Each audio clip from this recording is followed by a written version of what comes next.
The checkpoint is presented by GM Pharma, the first international multinational pharmaceutical company in Georgia. GM Pharma, to serve those who need it most.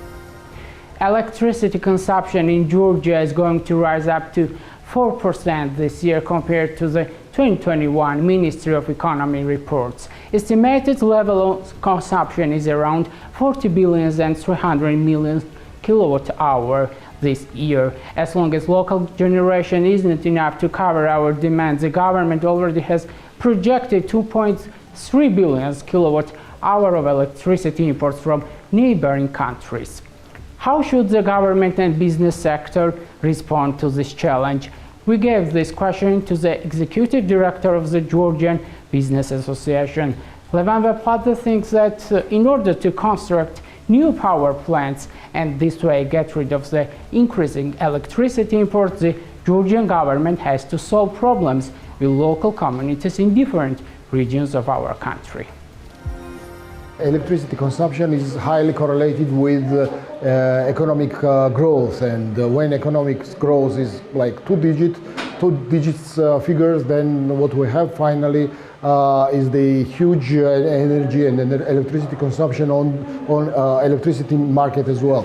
And I think that we have a problem, couple of problems regarding local communities, because it's also what we have historically is we could not achieve some consensus with local communities in order to construct hydropower stations, regardless the size of the power station, whether it is 1 megawatt or 400 megawatt like Namakhwani. Local communities has kind of resistance towards these power stations, and we have how to resolve this, somehow resolve this problem.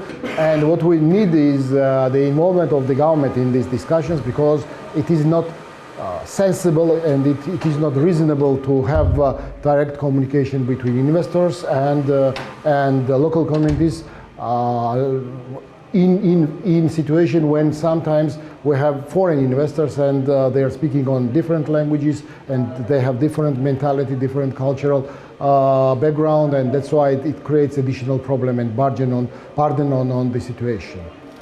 The checkpoint is presented by GM Pharma, the first international multinational pharmaceutical company in Georgia. GM Pharma, to serve those who need it most.